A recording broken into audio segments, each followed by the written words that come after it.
In the last period, we were looking at the second trumpet. And I mentioned to you that there was an attack made by the emperor in the east in conjunction with people from the west to try to dispossess the Vandals from Carthage and destroy them. And they came with 1,113 ships of war. And the historical name for that battle is the Battle of Cap Bon in 468 AD. And it just so happens that their effort was frustrated and the Vandals continued to rule the sea. So now we moved to the next trumpet. We already saw that the first trumpet, according to the Millerite and early SDA interpretations, was the Goths under Alaric. The second trumpet was the Vandals under Genseric. The third trumpet, as we'll see, is the Huns under Attila. If you remember, Attila came from the east, from Asia, with a horde of Huns. And the Huns were so powerful that they gathered under their banner many of the Germanic tribes. They overcame the Germanic tribes and they were just subject to him. So at the command of Attila, all the tribes would get up and fight and battle. So he went to the inside portion of the empire, of the Roman Empire, and he was just causing a tremendous devastation. He would style himself the scourge of God. So he would attack and he would brag saying, "Where my horse has trod, the grass never grows again." That was his way of bragging of the destruction that he caused. So the empire had to move a lot of the legions to be able to cope with him. And they had major battles. And there was one time that he was at a certain city. He had just overcome the city. And he was entering in with his armies to gather the spoil. Because that's what they would do, to plunder the city. But at the distance, they saw the Roman army coming to rescue the city. And he was a very wise general as well.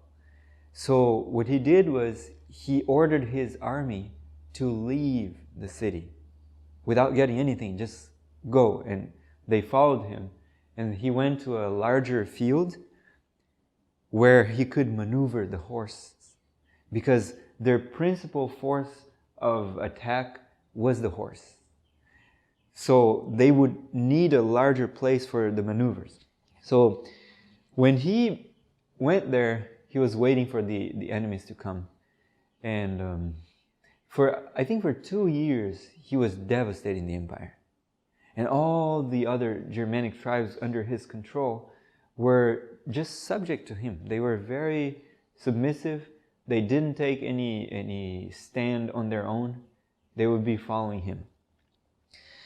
And then there came a battle of Chalons, or Chalon, Chalons, I think. And that was a battle of the Germanic tribes against their own peoples. So every tribe was fighting on their own, basically. And it was almost the end of the Huns' power, right? But the way Attila died was very interesting. He was going to Rome to take possession of the city. So he was coming to destroy the city. But the Pope came to him requesting that he wouldn't come into the city, right? And there was a request that Attila made. He wanted the hand of a certain princess, the Princess Honoria. She was the sister of the emperor. So he says, "Let me marry her and I will not destroy the city." And they said, okay. So they would give him the hand of the princess. But since she couldn't be ready on time, there were some preparations for the wedding. So he accepted her maid for a while. in her stead until she would be ready, right? And then he married her maid. He had many wives, right? So when the nuptial night came, he was just taking too long to wake up in the next day. So his soldiers and friends started knocking the door, and he wouldn't come up. So they broke into the room, and when they came in, they found the maid hiding her face, not knowing what to do, putting her hand up over her head, and Attila was dead. Apparently, a vein burst, and the blood, instead of gushing out of the mouth, went into his lungs, and he was suffocated. So he only lasted a couple years. After that, the power of the Huns was broken, but the empire had suffered much. When the Huns invaded Gaul, it was a terrible devastation. Everywhere they passed, it was a terrible devastation. You can see here a little bit of the trajectory that they made, right? This was the Battle of Chalons. They also came here. That's when he turned around because he accepted the princess instead of the city. And he was just destroying a lot of things. So that was the third trumpet, or the third scourge over the Roman power, right? For the destruction of the empire.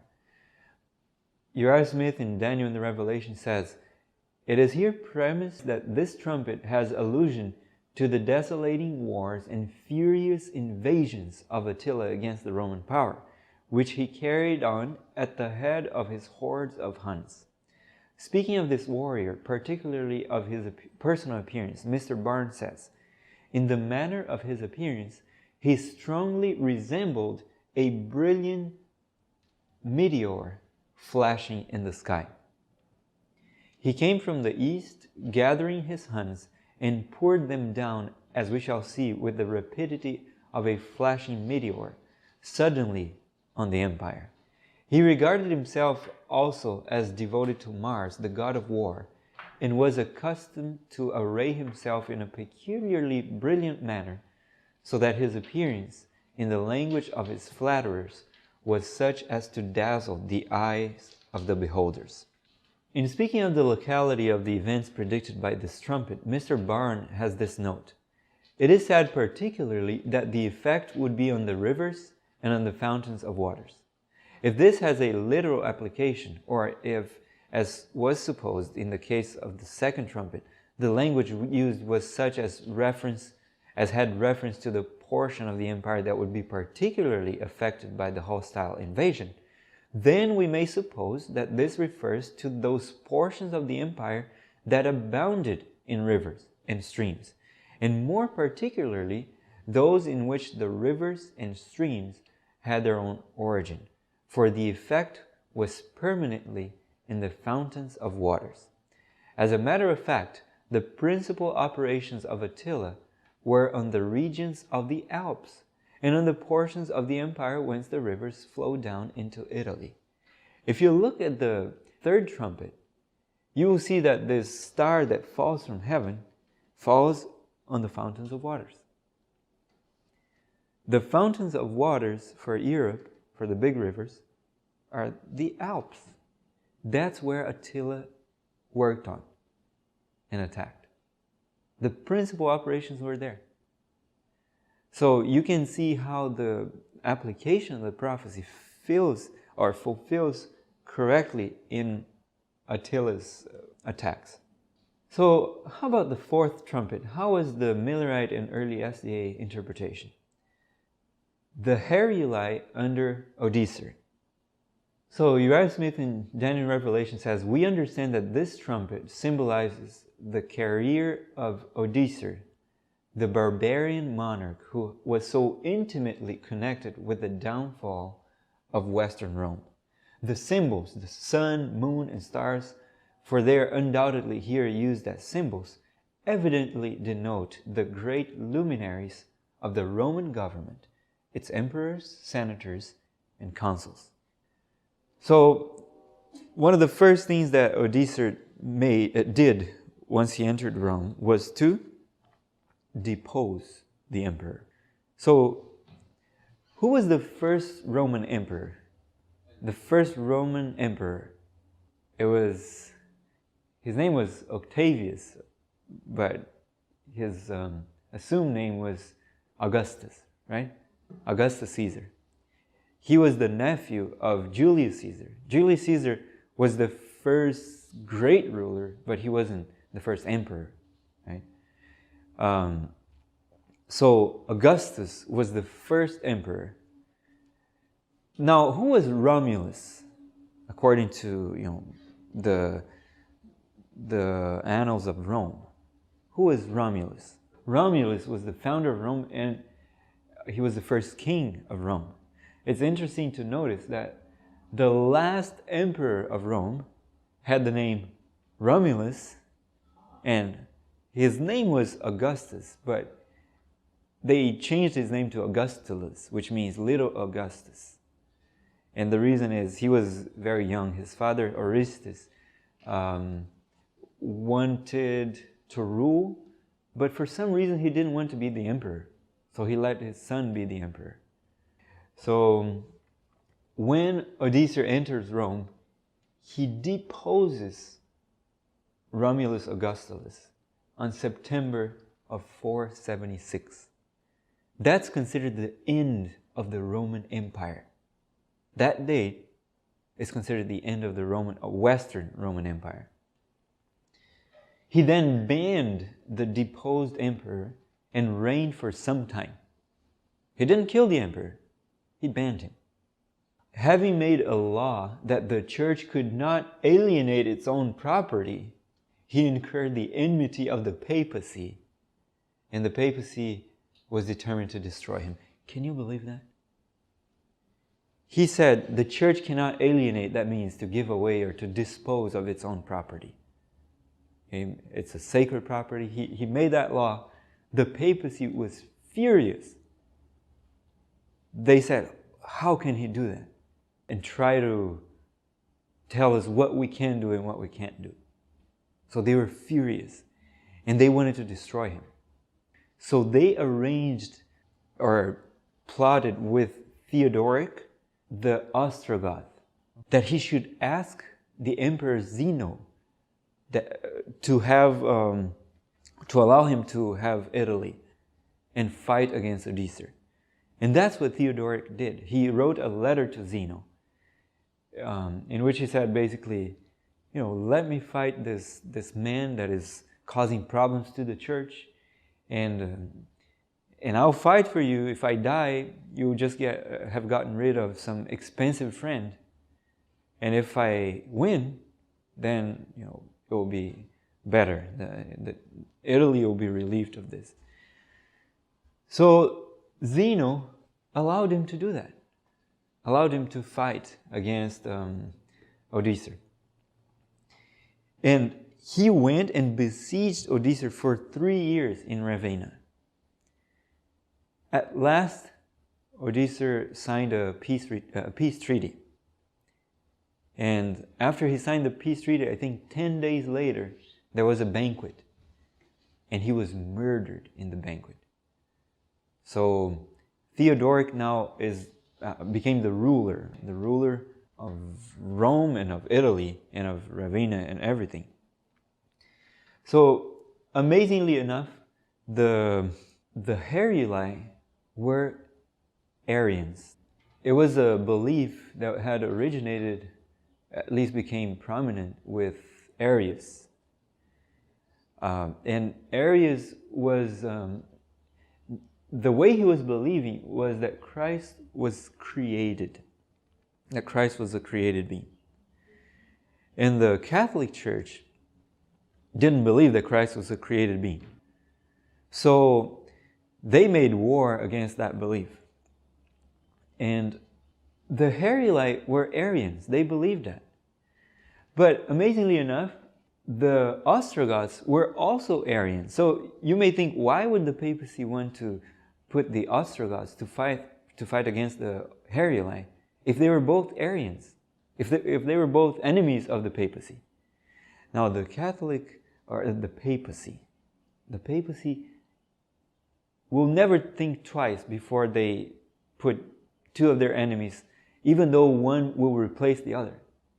They will put two of their enemies to fight because at least they will get rid of one. It's better to have one enemy than two enemies. So they just asked him to fight the Uriel, and he did, and he overcame them, and then he established the Ostrogothic kingdom in Italy.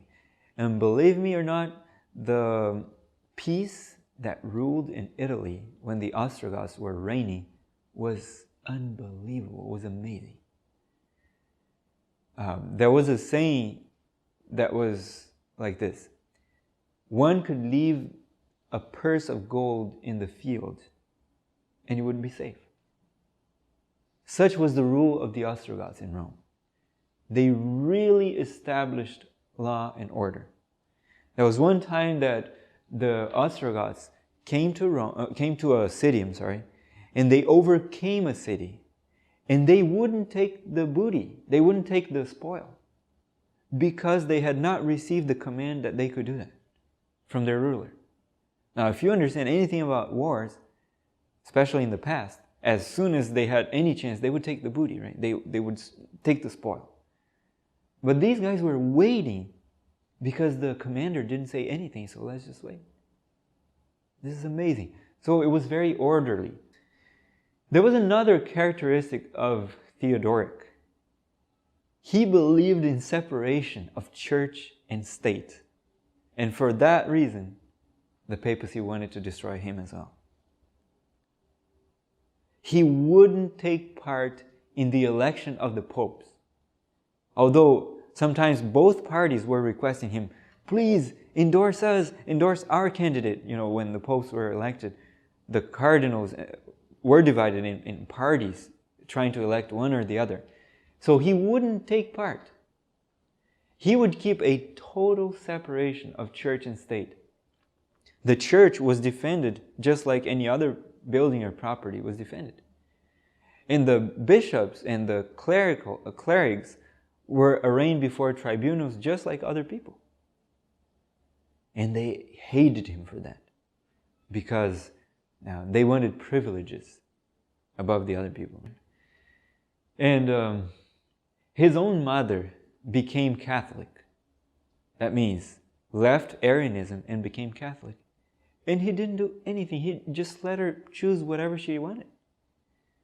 So he would give freedom of religion to his citizens. The Catholics were not persecuted at all during his reign. So it's an amazing thing. And he wouldn't endorse the Pope that was elected. He would say, I have no part with this. You elect your own and you can decide whatever you want. I don't need to be endorsing who is elected and who is not. So he was a model of what would really work for separation of church and state, and the blessing that it is to the people. Wherever there is freedom of religion, the people are free. The citizens live well, live better, you know. Just look at America, especially in the earlier years, how freedom of religion brought such a blessing to this country. To the two freedoms, a civil freedom and religious freedom. So a kingdom without a king, that means a republic, a country that is a republic, and a church without a pope. That means a free church, a church that can believe, everybody can believe what they want according to their own conscience, instead of having the Pope to be conscious for them. Instead of having the clerics of the church to decide for them what is true and what is not true. If you study your Bible, you can know for yourself. It doesn't mean that you don't need to join the church. You will join the church, because the church is the body of Christ. But the church cannot force you to join her or to believe or disbelieve something. You have to be convinced by your own study, the Holy Spirit teaching you through the Bible, right? So freedom of religion was part of the Ostrogothic rule in Italy. And the result of that was amazing. Now the papacy decided to destroy the Ostrogoths as well. So they arranged with the Emperor of the East, and he sent Belisarius, who entered Rome, and then the Ostrogoths came and besieged him for a certain time, and they perished. I think it was 2 years, and they perished in the siege. And then they disbanded, elected a new king, but then a few years later they were completely disappeared from history. That people was gone. So the Heruli were the first of the peoples to be destroyed by the papacy. And the reason they were destroyed is because Odoacer made laws that would restrict the so-called liberty of the papacy. So they hated him for that, they destroyed him. Remember Daniel 7 talks about the 10 horns that come up? And 3 of the horns are plucked up. They are removed by that little horn that comes up. The little horn that comes up is the papacy. The papacy destroys 3 of these 10 horns. The first of them is the Heruli, as we saw here. The second is the Vandals. And the third of these horns is the Ostrogoths in the year 538. Once that is finished, you start the 1260 years of papal supremacy. Okay, because the papacy had no known enemies that could stop the papacy. So 1260 years count from 538 when they plucked up or uprooted the third of the horns, of the third of the 10 horns.